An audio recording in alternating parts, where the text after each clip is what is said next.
Entonces, perdonad que voy a poner un pequeño esquema sobre lo que vamos a leer hoy. Perfecto. Entonces, el tema de hoy es el viaje nocturno y la ascensión y la estación más allá del viaje, que es un tema, yo diría que fundamental en el contexto de la mística islámica y también en la vida del gran Sheikh, del Sheikh Al-Akbar. El musulmán es ante todo un viajero. Entonces el Islam es un itinerario que conduce desde Dios al ser humano a través de la revelación, a través del Corán, y desde el ser humano a Dios a través del despertar del pleno potencial que atesora cada individuo en su interior. Asimismo, alienta el movimiento cuando prescribe la peregrinación a la Kaaba al menos una vez en la vida. Y también existen varias aleyas coránicas que recomiendan encarecidamente recorrer de manera infatigable la vasta tierra de Dios, donde Él ha esparcido sus signos para de ese modo leerlos e interpretarlos. Siguiendo este consejo fueron y siguen siendo muchos los sufís que, al igual que Ibn Arabi y otros representantes del sufismo, han recorrido de manera infatigable la tierra y el mar, y también geografías mucho más sutiles, como veremos a continuación, siempre en busca de los signos divinos. Entonces, en consonancia con lo que os acabo de decir, la terminología del sufismo y del Islam en general está plagada de expresiones que aluden a la circunstancia del viaje. De ese modo, por ejemplo, el trayecto iniciático que lleva hasta la realidad última recibe el nombre de Tarika, que significa camino, y varias veces a lo largo de la jornada, durante sus oraciones, el creyente solicita ser conducido por la vía recta, el Sirat al-Mustaqim. En general, Ibn Arabi nos habla y también la tradición sufí en general nos habla de diferentes tipos de viajes religiosos. Las peregrinaciones a lugares sagrados, como hemos indicado hace un momento, vagabundeos por parajes remotos y deshabitados para dedicarse a los ejercicios de devoción, visitas a maestros, visitas a tumbas de santos y, por supuesto, el viaje interior que se efectúa en soledad, sin moverse del sitio, y que va a ser el principal tema de la charla de hoy. El viaje interior, que lleva mucho más allá de cualquier viaje y en cuyo desenlace uno pierde su propia identidad y olvida hasta su nombre. Este viaje es lo que se denomina en la tradición sufí el viaje nocturno, Isra, y la ascensión, Miraj. Y a lo largo de su vida, Ibn Arabi puso en práctica todas las modalidades de viaje que acabamos de enumerar, así también como veremos al final de la lectura de hoy, el reposo en el centro más íntimo del ser, o lo que él denomina la estación más allá del viaje. Entonces, en el texto publicado en castellano, como el esplendor de los frutos del viaje, aborda este concepto, Ibn Arabi aborda este concepto tanto en sus sentidos, digamos, teológico y místico, como ontológico y cosmológico. Entonces, en consonancia con esto, sostiene en dicho trabajo, por ejemplo, que todo cuanto existe, a excepción de la faceta, digamos, oculta o interna o no manifiesta de Alá, todo cuanto existe se halla en un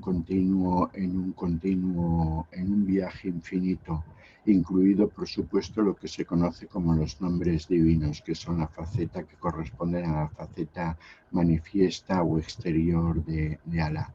Y por eso escribe Ibn Arabi: el origen de la existencia es el movimiento. En ella no puede haber inmovilidad, pues regresaría a su punto de partida, que es la ausencia.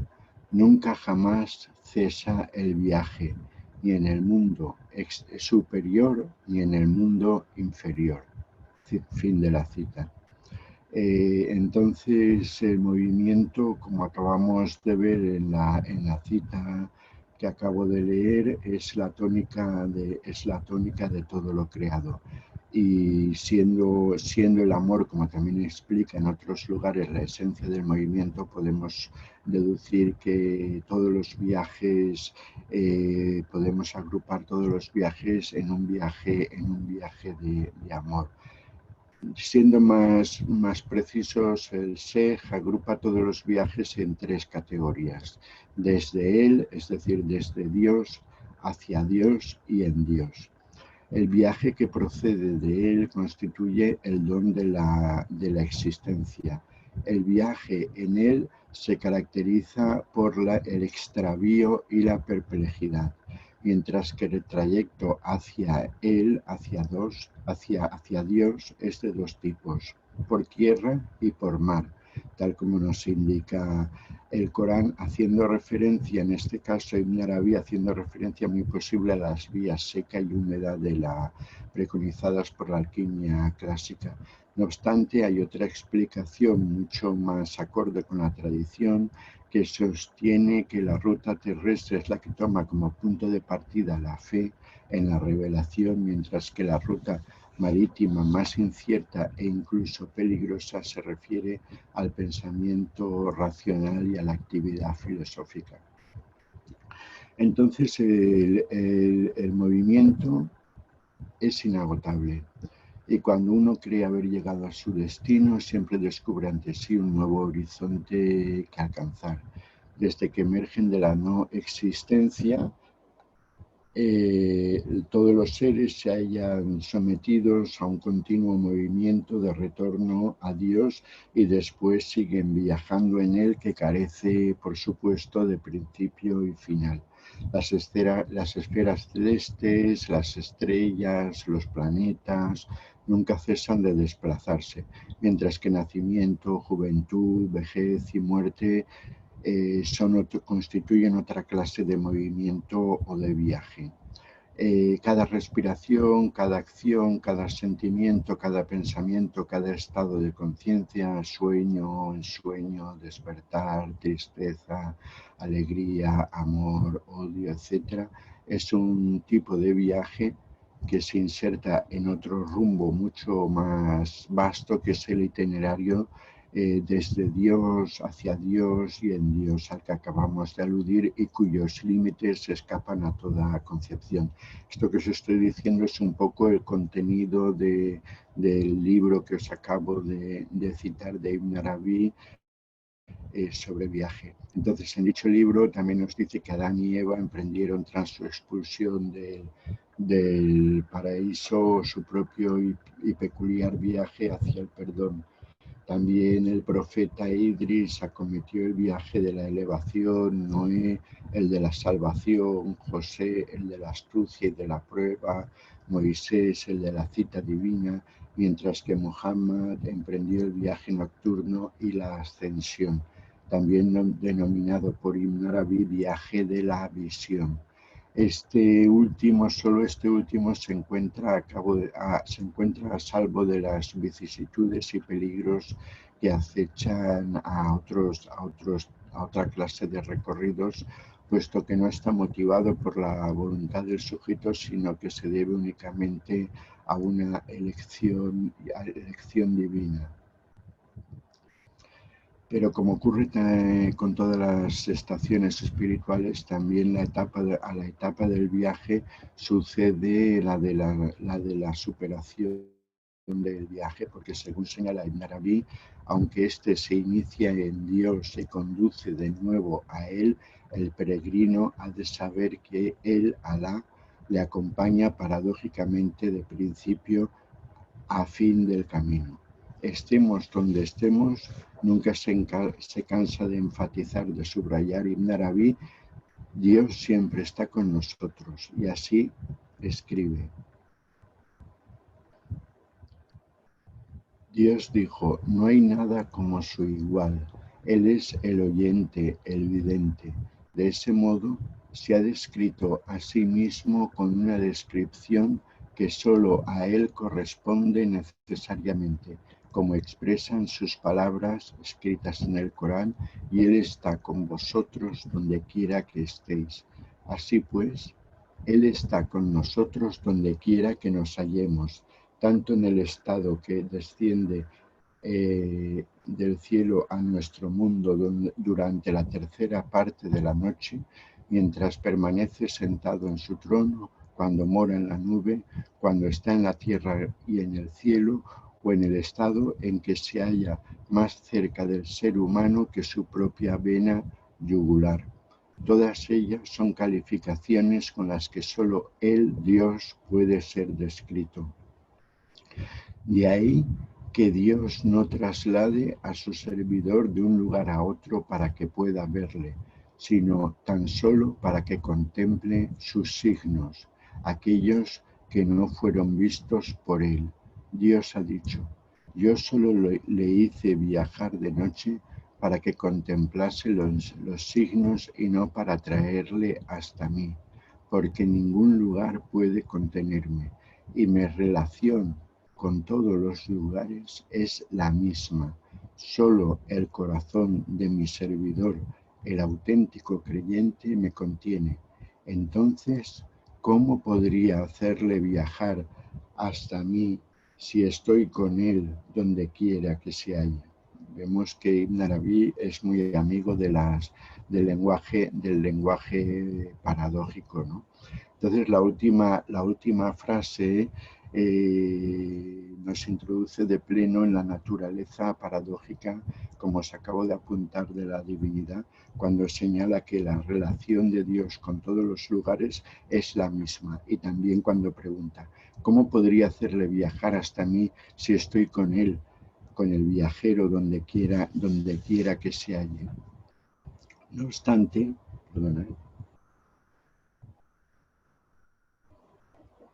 las religiones abrahámicas, judaísmo, cristianismo e islam, recogen varios relatos sobre los viajes extramundanos de distintos profetas, quienes, guiados por lo general por una entidad angélica, fueron capaces de testimoniar en su curso los misterios más profundos.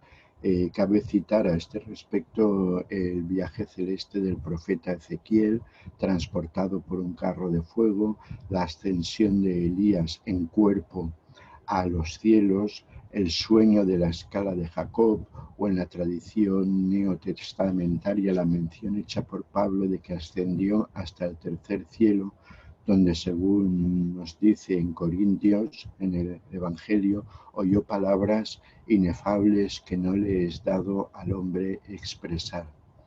Entonces, tanto en el sufismo como en otras tradiciones místicas, este periplo extraordinario, más allá de los confines del cuerpo y de la propia conciencia ordinaria, es un hito que deben afrontar quienes se ven arrebatados por Dios, porque siendo Él Alá el principal agente del viaje, importante es precisar, tenemos que tener muy en cuenta que ninguna técnica ni ningún método ascético místico pueden procurar directamente este resultado, sino que constituye una gracia divina, un don infuso que no por buscado es más conseguido. Solo las técnicas crean a lo sumo unas condiciones propicias o un ambiente adecuado, pero tratándose de un viaje más allá del yo no puede ser fruto de la voluntad personal.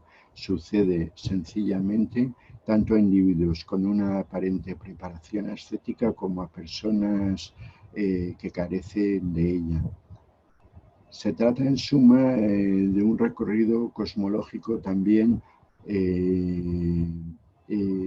aunque esta vez, aunque en sentido inverso, al que se produce durante el proceso de manifestación de los existentes y de la creación del cosmos.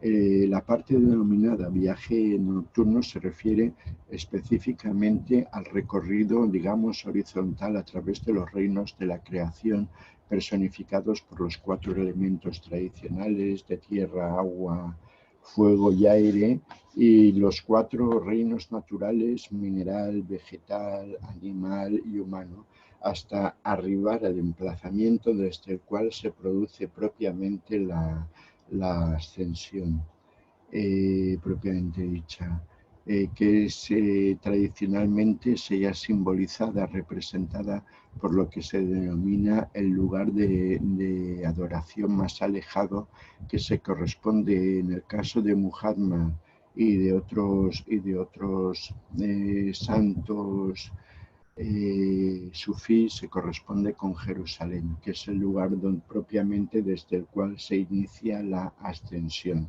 O sea, tenemos el viaje nocturno por un lado, que es un recorrido a través de los distintos elementos y de los reinos naturales que se van reabsorbiendo, por así decirlo, en su naturaleza original, y a partir de ahí la ascensión a través de las esferas celestes, que ahora vamos a ver exactamente en qué consiste.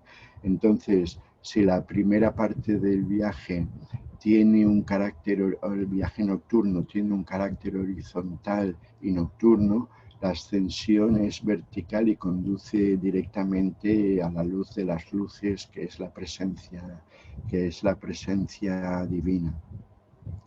Entonces, partiendo del lugar de adoración más próximo, que es Meca, pasando por el más lejano, Jerusalén, y desde ahí atravesando todas las esferas materiales, imaginales y espirituales, recordar la división densa, sutil y muy sutil de los mundos que ya hemos tratado en alguna charla anterior. Entonces el viaje nocturno y la ascensión condujo a Muhammad a 2 arcos de distancia o menos, nos dice el Corán, de la fuente suprema de la existencia. Entonces el Corán menciona de una manera concisa este periplo metafísico en las primeras horas las primeras aleyas de la Zora, titulada El viaje nocturno, cuando señala: gloria a aquel que hizo viajar a su siervo de noche desde la mezquita sagrada a la mezquita lejana, cuyos alrededores hemos bendecido para mostrarle al viajero parte de nuestros signos. Y por otro lado, también en el Corán, la Zora que lleva por título La estrella también contiene importantes referencias a dicho recorrido, como por ejemplo que cuando dice que en su curso Muhammad alcanzó el más alto horizonte, recibiendo en ese instante la esencia de la revelación. La fecha exacta en la que se produjo este evento sigue siendo objeto de controversias entre los especialistas. La opinión más generalizada es que ocurrió en el 10º año tras el inicio de la revelación del Corán, un periodo en el que los primeros musulmanes atravesaban momentos difíciles. Según el biógrafo y erudito bagdadí Muhammad ibn Sa'd, el viaje nocturno y la ascensión ocurrieron año y medio antes de la Égira, pero no todo esto son especulaciones.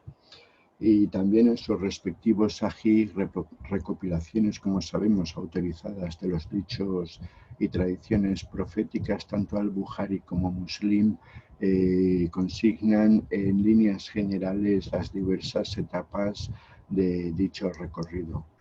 En la primera parte, es decir, en lo que hemos llamado el viaje nocturno, el profeta cabalgó sobre una criatura, al-Burak, de naturaleza extraordinaria, dotada de rostro humano y más grande que un asno, pero menor que un mulo.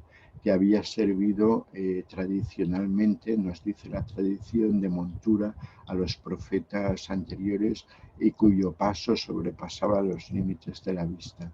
Arribó entonces, montado en esta cabalgadura, a la mezquita Al-Aqsa en Jerusalén, y tras efectuar 2 veces la oración preceptiva, se le apareció el arcángel Gabriel, que le dio a elegir entre 2 recipientes, uno de leche y otro de vino.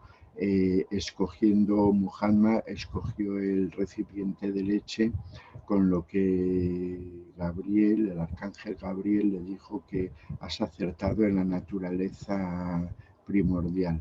Y a continuación condujo a Muhammad en la parte ascendente del recorrido a través de las 7 esferas tradicionales celestiales, cada una regida por el correspondiente profeta, como veremos a continuación, hasta arribar al llamado Azufaifo del límite, que es el confín del séptimo cielo y la frontera que no pueden traspasar las criaturas, ni siquiera los ángeles. Y entonces, a partir de ahí, tanto Muhammad como otros santos, como por ejemplo Ibn Arabi, ya siguió solo su recorrido hasta que Dios, según recoge el Corán, le mostró lo que le mostró. Hay un detalle tradicional que es bastante importante, que es que a diferencia de otros santos musulmanes, según recoge la tradición, el profeta no solo hizo este recorrido mentalmente o espiritualmente, sino también físicamente, es decir, sin desprenderse de su envoltura carnal, es decir, en cuerpo y en espíritu. También dice la tradición que Dios hizo viajar de este modo hasta él a Muhammad en 34 ocasiones, y que tan solo en una de ellas hizo este viaje, recoge la tradición, hizo este viaje en cuerpo y espíritu. Dentro de la tradición solamente existen 4 profetas, que son Idris, Elías, Jesús y Muhammad, que han hecho este recorrido de esta manera, es decir, en cuerpo y en espíritu. Sea como fuere, este viaje es nocturno, señala Ibn Arabi, porque discurre más allá del dominio de lo invisible, de lo visible y de las apariencias, siendo la noche el momento del misterio y del ocultamiento, y el más querido por los amantes, porque es entonces cuando se unen, y porque el retiro con el amado se lleva a cabo de noche. Fin de la cita. Ese es el mismo motivo que reaparecerá siglos después en la mística carmelitana en San Juan de la Cruz, con mucha fuerza, cuando dice, por ejemplo, lo dice muchas veces, pero en este verso queda bien patente: oh noche que juntaste amado con amada, oh noche más clara que la alborada. Y entonces, mucho más que un motivo poético, esta imagen hace referencia a una experiencia espiritual muy concreta. Y prosigue diciendo Ibn Arabi: y cuando Muhammad descendió de su adoración, fue conducido en un viaje nocturno hacia la ausencia de la ausencia. Allá pudo contemplar a su amado, la verdad, como uno y único, pues el amor requiere celos y no quedan ni los restos del adorador. La revelación es un encuentro nocturno, al ocurrir de noche el viaje. De entre todas las formas de parlamento, la nocturna es la más elevada, ya que sucede en un sitio apartado, recogido en el lugar de la intimidad, la proximidad y la elección. Fin de la cita. Como se ya ha señalado antes, también este viaje discurre a través de los signos de Dios, pero no conduce, en realidad no conduce hasta Él mismo, porque Dios no está confinado en realidad ni a ningún lugar ni a ningún momento concreto. Porque para Alá, según nos dicen también los místicos sufís, todos los tiempos y lugares son idénticos. En relación con los signos divinos, debemos recordar lo que nos dice el Corán, de que pueden ser vislumbrados estos signos tanto en el horizonte como en uno mismo. Y según la explicación, una de tantas explicaciones sobre esta imagen coránica en particular que nos brinda Ibn Arabi, la mención de que Muhammad, la mención coránica, de que Muhammad se encontró a 2 arcos o menos de distancia de la divina presencia, alude a los signos en los horizontes, mientras que los signos que vio en sí mismo, escribe en Arabí, suponen arduas cuestiones tales como el yo del yo, la servidumbre de la servidumbre y la ausencia de la ausencia.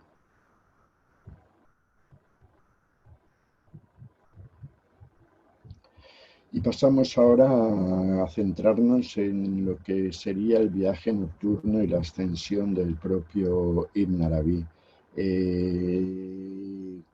Y vamos a explicar de manera más detallada cuáles son las distintas etapas de este viaje prodigioso que conduce a los viajeros a 2 arcos de distancia o menos de la divina presencia. El gran Sheikh aborda los pormenores de su propio viaje nocturno en varios capítulos de sus obras y también en un libro que se titula El libro del viaje nocturno, concretamente escrito en Fez, donde trata pormenorizadamente este particular que fue escrito además en el año 1198, como os he dicho, en la ciudad de Fez. También nos han legado dos capítulos concretos sobre este tema en las iluminaciones de la Meca, el 367 y el 167. El primero constituye un resumen general y más accesible del relato escrito en Fez, mientras que el capítulo 167 tiene un tono más impersonal, ya que en él describe los sendos viajes de los respectivos viajes de un filósofo y de un contemplativo, denunciando las limitaciones de la comprensión intelectual en comparación con la sabiduría provocada por la revelación y el sabor directo. Entonces, a lo largo de la presente sección, de lo que vamos a decir a continuación, combinaremos el contenido de estos capítulos para intentar dibujar un mapa aproximado de los hitos por los que discurre este viaje nocturno y esta ascensión. Entonces, como hemos señalado, el viaje nocturno, propiamente dicho, recordar que el viaje se divide en 2 partes, el viaje nocturno y la ascensión. Entonces, el viaje nocturno, propiamente dicho, conlleva la disolución de la naturaleza compuesta, lo que Ibn Arabi denomina naturaleza sublunar, y entonces en el curso de este viaje nocturno, que es la primera etapa, el viajero digamos que abandona aspectos de su propia constitución que se corresponden, como ya os he señalado antes, con los 4 elementos tradicionales y con los 4 reinos naturales, mineral, vegetal, animal y humano, hasta que en un profundo proceso de creación se queda totalmente despojado, desvestido de sus envolturas materiales, corporales, etc. los reinos naturales desaparecen, todo esto ocurre con un orden preciso, y la primera envoltura en desaparecer es la envoltura humana, en disolverse es la envoltura humana, merced a un tipo de muerte iniciática que, según explica Ibn Arabi, constituye un doloroso proceso de contracción drástica, de la conciencia del mundo exterior y de uno mismo. Entonces, esta muerte santificada o pequeña muerte voluntaria, como él la define en el segundo capítulo de las Futuhat, de las iluminaciones de la Meca, libera de cualquier otra muerte, en consonancia con las conocidas palabras del profeta, donde dice: morid antes de morir. Este morir se refiere a este tipo de muerte iniciática, de muerte en vida. Entonces, una vez que el viajero queda despojado en la fase horizontal de su recorrido de las envolturas que recubren su conciencia más íntima, su conciencia más profunda, ya no resta ningún componente corporal del que dependo o al que deba prestar atención. Entonces, y es a partir de ahí que se produce la llamada ascensión, que es la segunda parte del viaje. Entonces, una vez concluido el viaje, se lleva a cabo, ocurre el retorno a la conciencia ordinaria, porque el itinerario completo siempre es de ida y vuelta, y entonces el peregrino, nos dice Ibn Arabi, reconstruye su yo con una composición distinta a la que tenía inicialmente, debido a que dispone de un conocimiento directo de la presencia divina, del que no disponía antes. Entonces, entrando ya en el recorrido propio, en el recorrido extramundano de Ibn Arabi, este viene marcado en un principio por el encuentro, al igual que ocurriese años después en la Meca, con el joven eterno, el hablante silencioso, que él denomina que no es sino la personificación del arcángel Gabriel. Que gracias a la lectura de los misterios atesorados en su propia constitución, le transmitirá los vastos conocimientos que despliega en su inmensa obra, en este caso en las Futuhat. Esto ocurre también en el caso del viaje de Muhammad, que en el principio de su recorrido también se encuentra con el arcángel Gabriel. Entonces vemos que el arcángel es, por así decirlo, el guía iniciático a través de todas las esferas de existencia, y entonces, aunque llega un punto en que el viajero debe seguir su recorrido solo, más allá de lo que hemos llamado, de lo que el Corán denomina el azufaifo del límite, al final de las esferas celestiales, de las esferas planetarias, el arcángel Gabriel deja al viajero para que recorra el resto del camino en soledad hasta llegar a la presencia divina. Pero veamos entonces ahora lo que nos dice el mismo Sheikh sobre su viaje.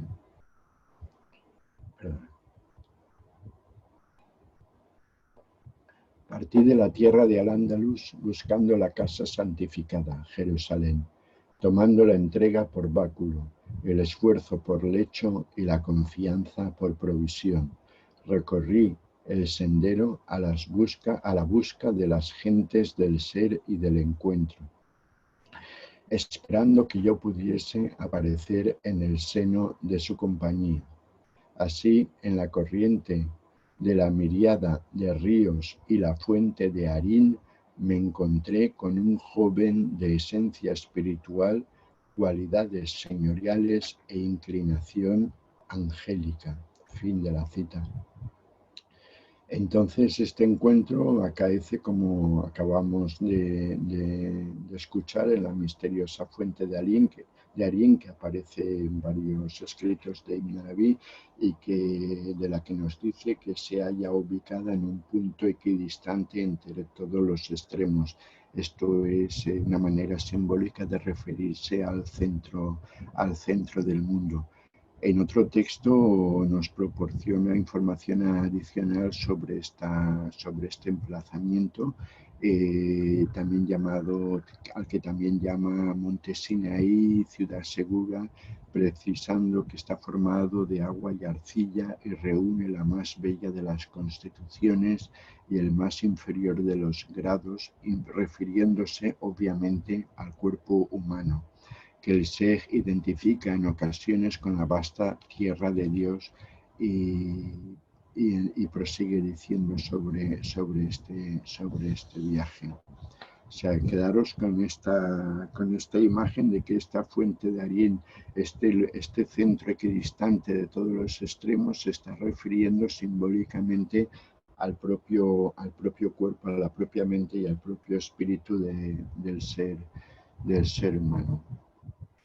Entonces sigue diciendo, cuando arribé a ella, es decir, a la fuente de Arín, y desapareció la aspiración que me había conducido allí, pregunté a uno de mis queridos compañeros y amigos, ¿hay en esta tu tierra algún guía al que confiarse o algún maestro a cuyos pies sentarse? Me respondió, aquí hay un maestro que es escrupulosamente claro en percepción y cuestionamiento y que transmite perfectamente las enseñanzas. Se llama Padre de la Humanidad y enseña en el Templo de la Luna. Bajo su tutela suceden maravillas. No hay velo que te separe de él. De pronto me elevé como si me liberase de mi prisión y me desprendiese de una pesada carga, hallándolo en el centro de su obra. Cuando me encontré con su espíritu secreto, vi a una persona de semblante luminoso y palabra elocuente. Se puso en pie como muestra de respeto y me honró con una calurosa bienvenida, diciendo a los presentes, él es uno de los míos. Ellos me miraron y me aceptaron entre sus hermanos y acólitos. Me sentía más bien cohibido y mi corazón estaba sobrecogido por el temor reverencial. Fin de la cita.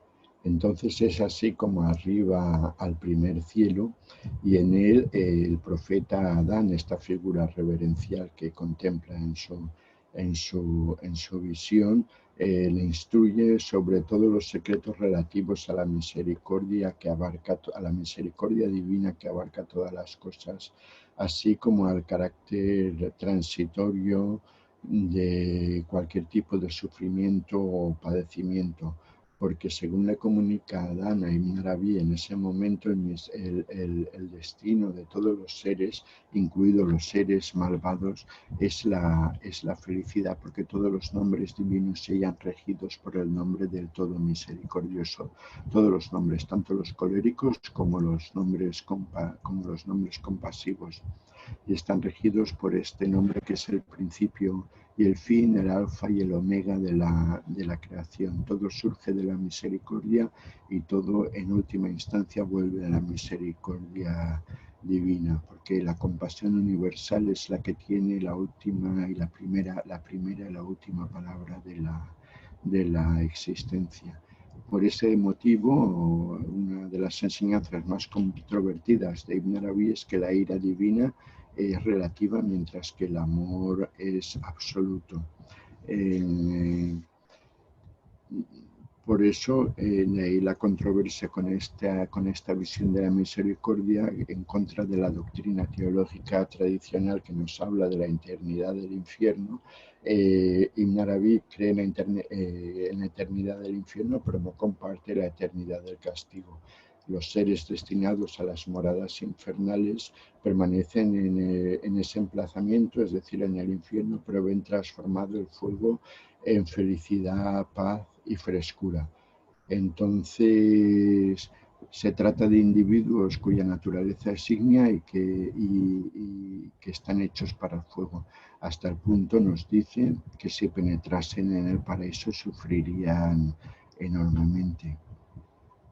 Entonces el segundo cielo que visita en su ascensión es el de Mercurio, gobernado por Jesús y por su primo Juan el Bautista.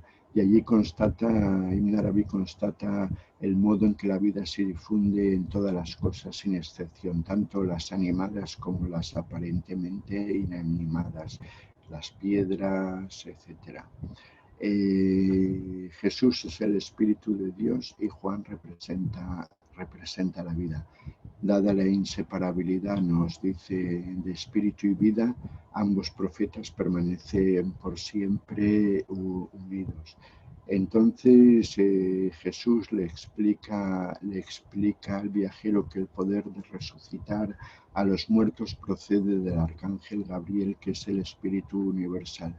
Además Jesús es el patrón de la alquimia porque integra en su ser las dos vías alquímicas principales, es decir, la potenciación de la perfección y la eliminación de las impurezas. La eliminación de las impurezas que recubren nuestro estado de perfección original. El primer acto, según le comunica al Sheikh, está simbolizado por el hecho de que es capaz de restaurar la vida, y el segundo porque sana todas las enfermedades. En este cielo también radica la ciencia de la alta magia, en la que es fundamental el uso de letras y palabras, siendo la sede de los encantamientos, prodigios, encantamientos y sortilegios. Sin embargo, no constituye la fuente de la inspiración de los poetas, que está en el cielo de Venus, habitado por José, que es la siguiente esfera cosmológica. Ibn Arabi entonces nos explica que la palabra de Muhammad está encuadrada en el segundo cielo porque fue enviado para mostrar el sentido explícito de las cosas, mientras que la poesía, nos dice Ibn Arabi, surge del sentimiento y su ámbito es la síntesis y no el análisis. Por eso la poesía es lo opuesto a la claridad. En el tercer cielo, la esfera de Venus y el reino de la formación, el ornato y la belleza, habita José, que es el arquetipo de la hermosura y el depositario del conocimiento poético y la interpretación de los sueños, la oniromancia.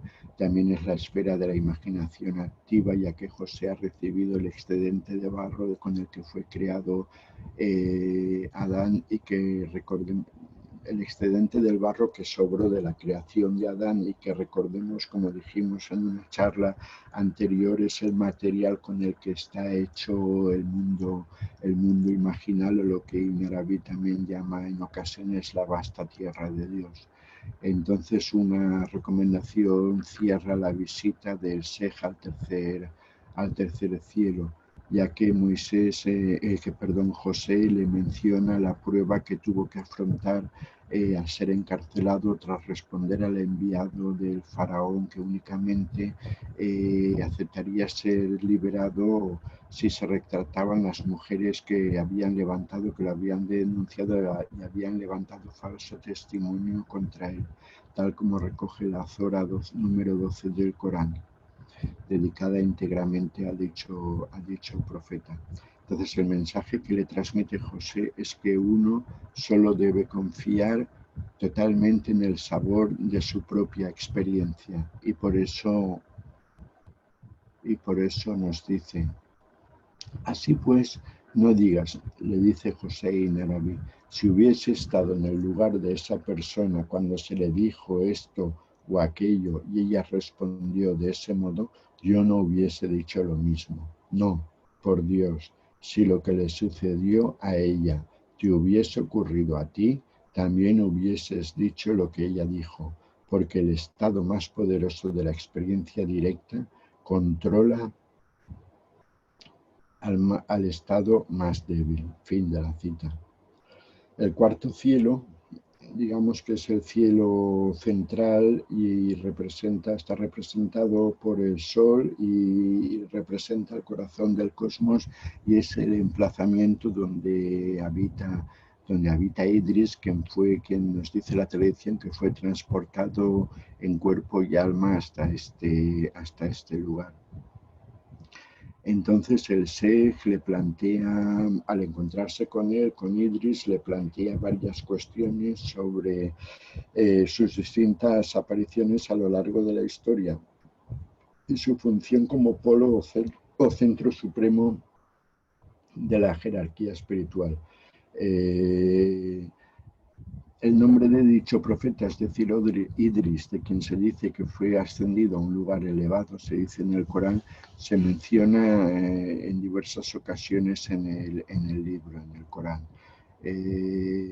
A veces también se le asocia o se le identifica completamente con distintos personajes que suelen mostrar una extraordinaria longevidad, como Enoc, Elías o la figura de Hermes, transmisor de numerosas ciencias tanto esotéricas como exotéricas, según las tradiciones helenística y islámica. En este cielo, en el cielo de Idris, reside el conocimiento relativo a la revolución perpetua de las manifestaciones divinas o la infinita variedad de las teofanías.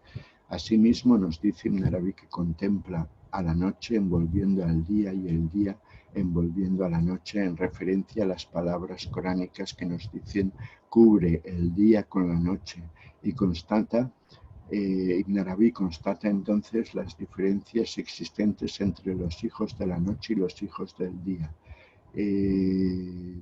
Esto es parte de un complejo simbolismo donde los hijos del día se refiere a los místicos que muestran a los demás sus logros espirituales, mientras que los hijos de la noche son los santos ocultos, los malamilla, que hemos ya nombrado muchas veces, quienes mantienen a salvo ante los ojos del mundo sus más que probadas virtudes espirituales.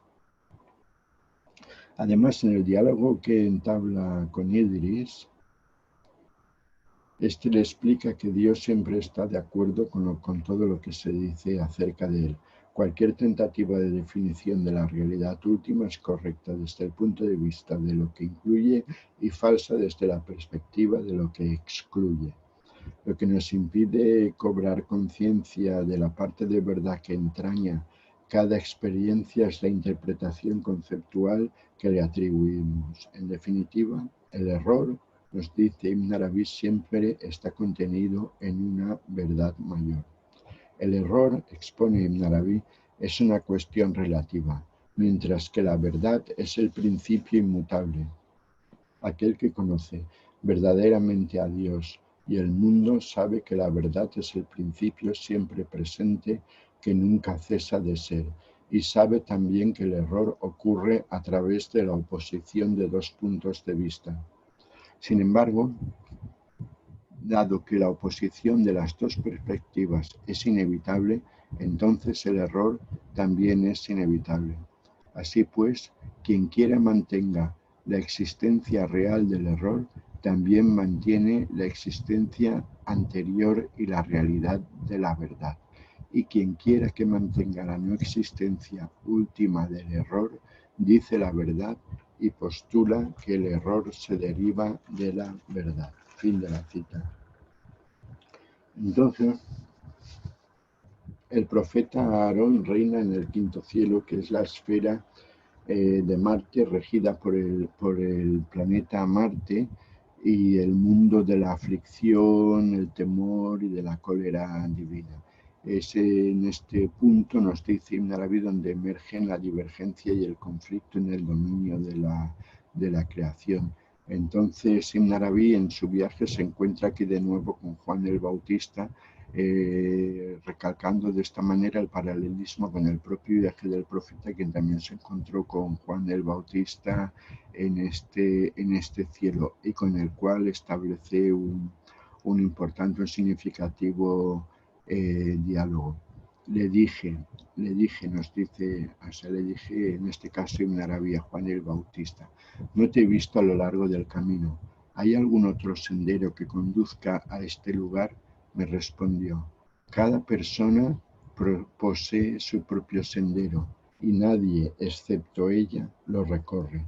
Le pregunté entonces, ¿dónde residen los diferentes senderos? Me respondió, Juan el Bautista me respondió, llegan a ser a través del viaje mismo. Fin de la cita, lo cual nos recuerda, a mí me recuerda muchísimo a la frase famosa de Antonio Machado de que se hace camino al andar. El Sheikh también mantiene, aparte de este encuentro que tiene con Juan el Bautista en el quinto cielo, también mantiene un ilustrativo diálogo con Aarón, que es la figura que rige este cielo. Mantiene un diálogo significativo sobre uno de los puntos más importantes del pensamiento akbari. Esto es la afirmación de la realidad del cosmos en contra de lo que mantienen muchos de que es una completa ilusión, que este es un punto muy importante que distingue la concepción de la genuina doctrina de la unidad del ser propugnada por Ibn Arabi, de la llamada unidad absoluta. Entonces Aarón le advierte a Ibn Arabi que el desconocimiento del que el cosmos es una teofanía o una manifestación divina, la plasmación del aliento del todo misericordioso, ha conducido a muchos a negar la realidad del cosmos, olvidando que la unidad, la llamada unidad del ser, no anula la multiplicidad de los existentes, porque si bien desde el punto de vista del sujeto que atraviesa la experiencia de aniquilación mística se eclipsa la conciencia del mundo exterior, desaparece la conciencia del mundo exterior, el mundo exterior no desaparece en ningún caso, no desaparece en realidad, porque le dice a Aarón a Ibn Arabi, la existencia no es sino su perfección, es decir, de Dios, de manera que quien la pierde no forma parte de los perfectos.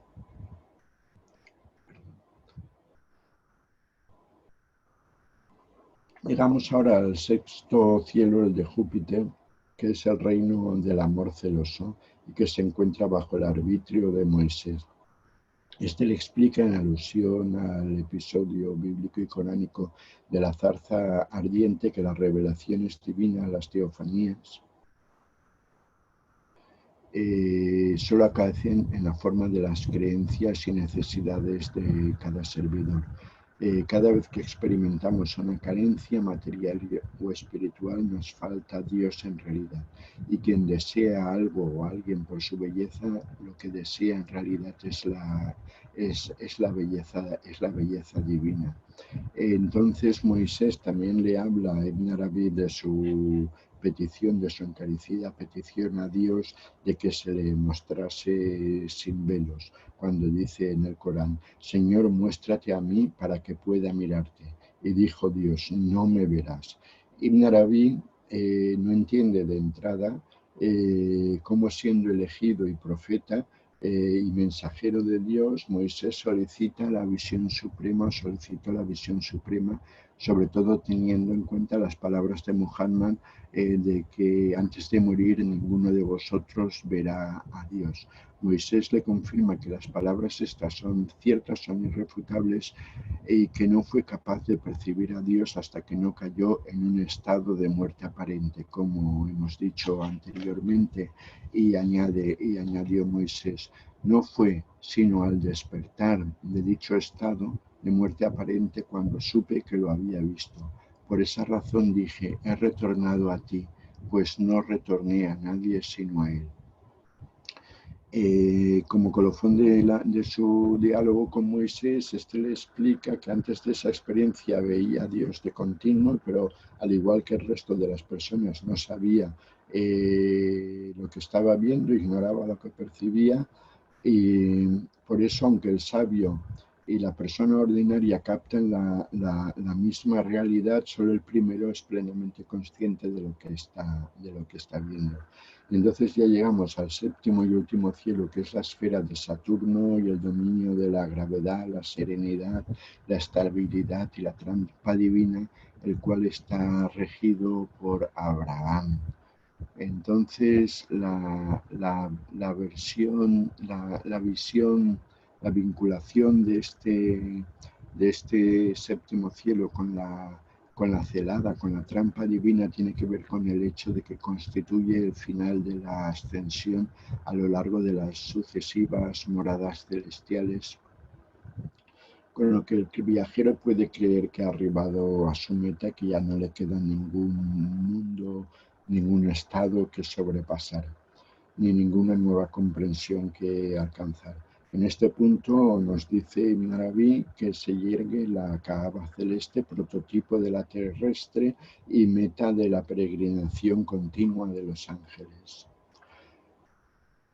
Y tal como le aconseja Abraham, estando presente con Dios en todo momento, haz que tu corazón sea como esta casa, porque este portentoso viaje no transcurre sino en el mismo corazón del viajero, un corazón tan amplio y profundo como para albergar a Dios. Y nos explica el Sheikh. Después vi la casa visitada y de pronto aquí estaba mi corazón. Había ángeles que entraban en él cada día. Lo real se manifiesta al corazón, que es el único que puede abarcarle, es decir, a Dios, entre 70.000 velos de luz y oscuridad. Así, Él se manifiesta al corazón de su servidor a través de esos velos, porque si se manifestase sin ellos, las luces radiantes de su faz consumirían el aspecto criatural del servidor. Entonces aquí acaba una etapa muy importante de la ascensión y llegamos a lo que se denomina el azufaifo del límite, que es donde toca su fin, digamos, la esfera, el mundo de la generación y la corrupción del que forman parte las esferas cósmicas recién atravesadas. Y entonces el viajero, a partir de este momento, se desplaza por un tipo de geografía, por así decirlo, mucho más sutil de la que ha visto hasta el momento, de la que ha disfrutado hasta ese momento, y que le acerca mucho más a la presencia divina. Y es en este momento también cuando el arcángel Gabriel, según los relatos tradicionales, se retira y ya el viajero prosigue a solas su recorrido. Entonces el azufaifo del límite está recubierto por una luz impenetrable, y está escrito como un árbol, un gran árbol del cual emana un caudaloso río que se diversifica en 3 arroyos, la Torá, los evangelios y el Corán, subdividido, a su vez subdivididos en múltiples corrientes menores. Cada una de ellas representa un tipo de revelación, y el que bebe en sus aguas recibe la herencia profética correspondiente. La descripción del viaje nocturno y la ascensión contenida en el capítulo 367 de las Futuhat está a punto de concluir, pero el capítulo 167 se muestra más prolijo en detalles sobre lo que hay más allá de la azufaifo del límite. De un modo muy resumido y sucinto, tan solo diremos que el viajero prosigue su recorrido ascendente atravesando las esferas de las estaciones, las estrellas fijas, las altas torres o cielos sin estrellas, el pedestal, la luz excelsa y el trono del misericordioso. Entonces, la morada de la luz excelsa es el origen, nos dice Ibn Arabi, de todos los estados místicos que experimentan los seres humanos, o por lo menos algunos seres humanos. Una vez emerge de dicha luz, el viajero arriba al trono y recibe el conocimiento último de la ciencia, de lo que él denomina la ciencia de los elixires, descubriendo la naturaleza del elixir que tiene la virtud de transformar el cuerpo en oro o en plata. Estamos hablando no estamos hablando, me parece, de alquimia literal, sino de una alquimia espiritual. Entonces el trono, prosiguiendo el viaje, el trono divino marca el límite superior de los cuerpos y las formas. Más allá no existe cuerpo, ni figura, ni dimensión alguna. Entonces, a partir de este momento, el viajero accede a una nueva etapa de la ascensión, que ya no se efectúa con la conciencia imaginal, sino que es puramente inteligible o puramente espiritual. Y los reinos, los dominios, los niveles que visita en esta nueva parte de la ascensión, dicho muy sucintamente, son la sustancia universal, la naturaleza sin componer, la tabla preservada y el cálamo supremo, o el alma universal y el intelecto primero, la nube primordial y la divina presencia del uno único. Entonces, en la culminación de su viaje, volvemos ahora al capítulo 367 de las Iluminaciones Islámicas. Ibn Arabi se percibe a sí mismo transformado completamente en luz y nos explica. Pero entonces Él descendió sobre mí con sus palabras de: creemos en Dios y en lo que ha descendido sobre Abraham, Ismael y Jacob y las tribus, y en lo que recibieron de su Señor Moisés, Jesús y los profetas. No hacemos distinción entre ninguno de ellos y nos sometemos a Él. Así, con este signo me concedió su signo y me clarificó la cuestión e hizo que ese signo fuese para mí la clave de todo conocimiento. De ese modo supe que era la totalidad de los que me habían sido mencionados. Gracias a esa inspiración recibí la buena nueva de que había alcanzado la estación muhammadí y que me contaba entre los herederos de la comprensión de Muhammad. Mientras todo esto me sucedía, exclamé: basta, basta, mis elementos corporales están colmados. Mi lugar no puede contenerme. Y a través de esa inspiración, Dios me separó de mi dimensión contingente. Alcancé durante este viaje nocturno los verdaderos significados de todos los nombres y vi que todos ellos remitían a un solo nombrado y a una misma esencia. Ese nombrado era el objeto de mi contemplación, y esa esencia y esa realidad esencial era mi propio ser, porque mi viaje ocurrió en mí mismo y solo me condujo a mí mismo, y gracias a eso llegué a saber que yo era un puro servidor sin el menor rastro de soberanía. Fin de la cita. Entonces, habiendo alcanzado la estación muhammadí, que es la estación más alta a la que puede acceder un ser humano, la estación de la máxima proximidad a la presencia divina, y viéndose a sí mismo transformado en pura luz, el viajero ve borrado todo rastro de sí y accede, digamos, al conocimiento directo de la realidad suprema. Entonces nos dice Ibn Arabi: lo par y lo impar se reúnen. Él es y tú no eres. Él se ve a sí mismo a través de sí mismo. Esto de lo par y lo impar se reúnen haría alusión a la unión de los contrarios, a la conciliación de los opuestos. Entonces,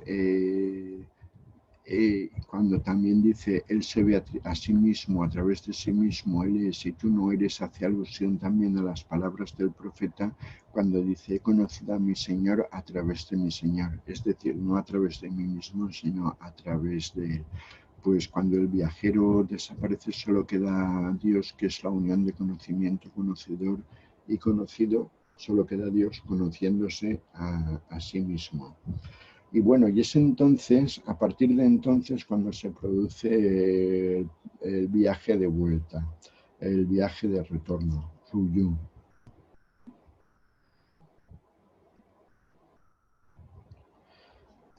Pues el viaje nocturno y la ascensión tiene dos sentidos, uno ascendente y otro descendente. El viaje nocturno y la ascensión en realidad es solo la mitad del recorrido. La otra mitad es el descenso hacia las criaturas para manifestarles, para mostrarles lo que uno ha visto en este viaje y para ayudarlas en su propio recorrido a través de la creación. También hay individuos, no obstante, que no vuelven jamás, quedándose totalmente subyugados en la presencia por la visión divina.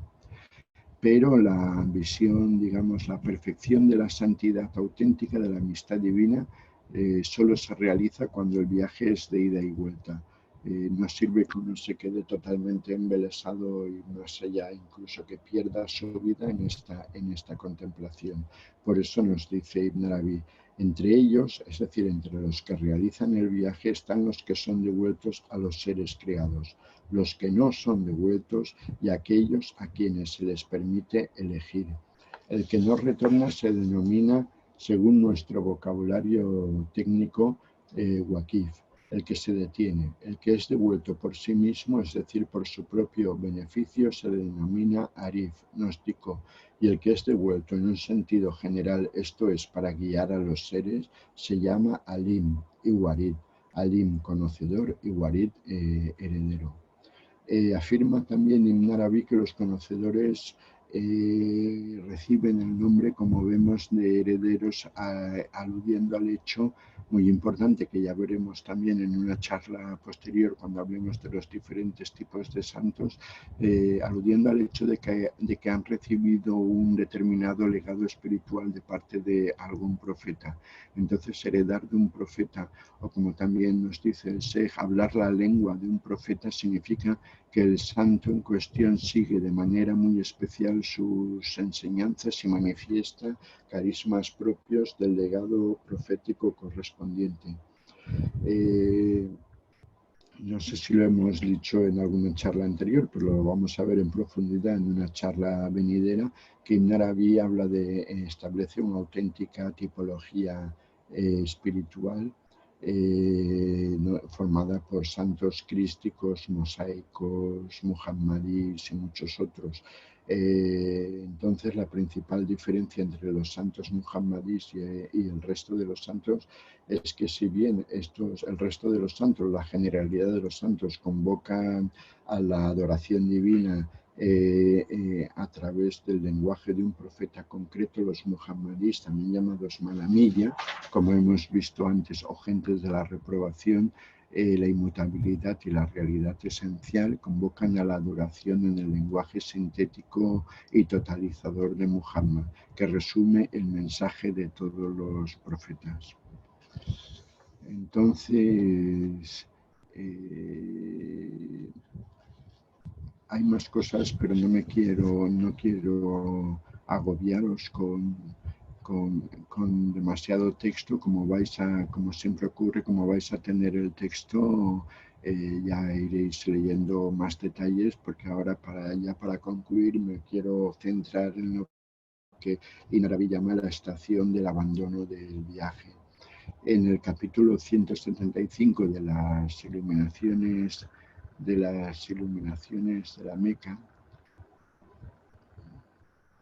que se titula Sobre el conocimiento espiritual de la estación del abandono del viaje, este es un claro ejemplo de cómo la dialéctica akbarí, en la dialéctica cada elemento del discurso se haya armonizado, contrabalanceado por el elemento contrario.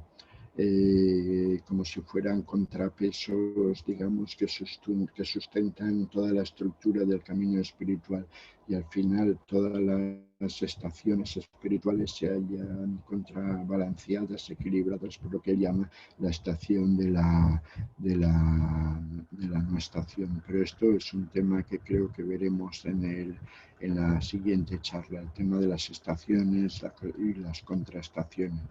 Entonces, La estación del abandono del viaje es uno de los capítulos, quizá uno de los capítulos más breves de las Futuhat al-Makiya, y nos dice Ibn Arabi, ya concluiremos con estas palabras. Y os he dicho, Él está con vosotros donde quiera que estéis, de modo que atravesar distancias supone un problema añadido y de hecho un esfuerzo especial, porque nada me mueve excepto mi búsqueda de Él. Si yo no lo convirtiese en meta y en objeto de búsqueda mediante este vagabundeo y este viaje, entonces no lo buscaría. Pero Él me ha informado que está conmigo en mi estado de movimiento en cambio y que también está conmigo en el estado de quietud. ¿Por qué entonces moverse si cualquier movimiento para alcanzarle no es más que un signo de que no lo he descubierto en el estado de inmovilidad? Por consiguiente, encontraré su faz en el lugar donde me hallo, y cuando la haya reconocido aquí, sus nombres me buscarán a mí en vez de buscarlos yo a ellos, y las luces de su presencia me tomarán como su meta en lugar de ir yo en pos de ellas, porque permanecer quieto es preferible a moverse.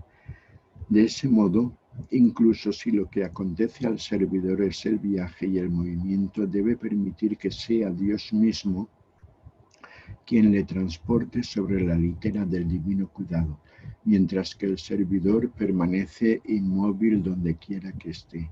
Entonces no experimentará siquiera las fatigas del movimiento, permaneciendo siempre en reposo, protegido y servido por Dios. Este es el viaje de quien abandona el viaje aun cuando esté destinado al viaje. Ahora que hemos saboreado ambos estados, hemos comprobado que la inmovilidad es preferible al movimiento y mejor que el conocimiento de Dios que se deriva del cambio de estado que ocurre con cada nuevo aliento, porque no hay posibilidad de escapar de dicho cambio. Es un sendero que siempre nos trae algo nuevo y en el que en vez de marcar nosotros el rumbo, somos conducidos. En conclusión, moverse hacia Él es la misma esencia de no conocerle, mientras que la inmovilidad con Él constituye la misma esencia de conocerle. Así pues, permanece conforme con lo que te acontece. Ibn Arabi siempre tiene palabras muy paradójicas. Como os he dicho, todas las estaciones espirituales están equilibradas, digamos, con las llamadas contraestaciones. Entonces, la oración de la estación de la palabra está equilibrada con la estación del silencio, la estación del viaje con la estación de la quietud. Todas las estaciones en conjunto, como os he dicho, están equilibradas por la estación de la no estación, etc. Y esto lo veremos en la próxima charla, sin ir más lejos. Y bueno, ya hemos concluido, no sé.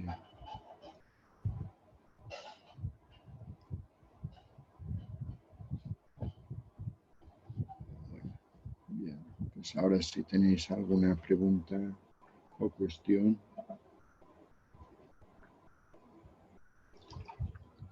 Perdona, voy a beber un poco de agua, a ver si aquí a través de...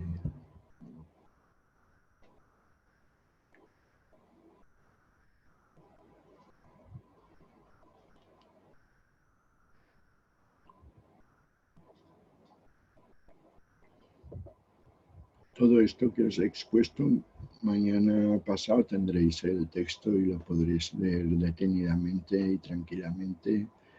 Y si os surge alguna pregunta relacionada con esto, con cualquier otra charla que hayamos tenido, no dudéis en plantearlo en cualquier momento.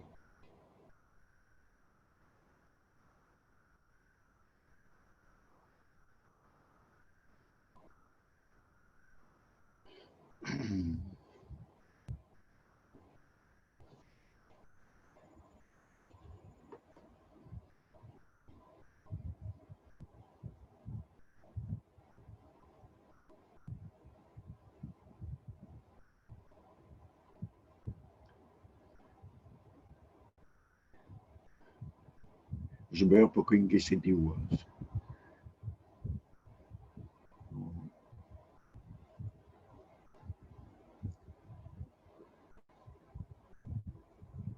El viaje nocturno y la ascensión es el motivo central de toda la, digamos, toda la estructura de la santidad islámica.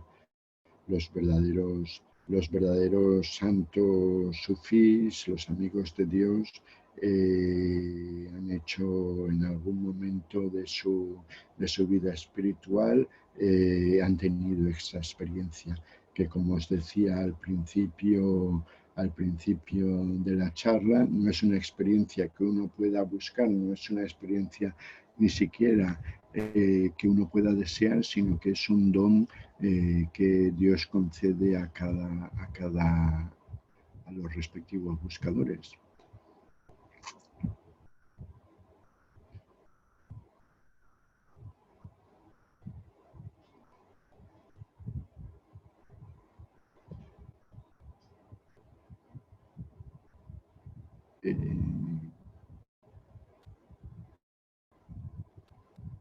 Preguntas.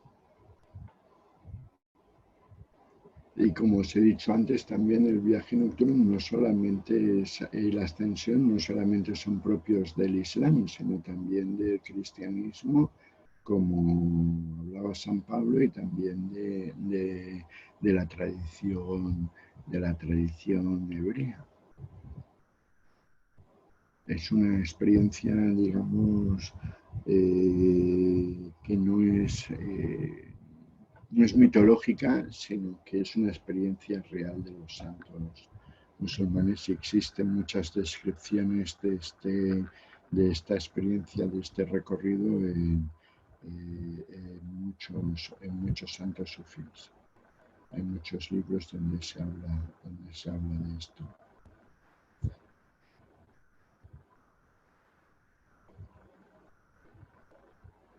Bueno, como os veo que no planteáis preguntas, pues nada, ya me despido de vosotros y creo que como os decía, que la próxima charla tiene que ver con los estados y estaciones espirituales, con la estructura del camino espiritual, y hablaremos también mucho de lo que he llamado, de lo que Ibn Arabi denomina la estación de la no estación. Entonces, hasta dentro de 15 días. Muchas gracias por vuestra atención. Y nada, y seguimos. ¿De acuerdo? Buenas noches a todas y a todos.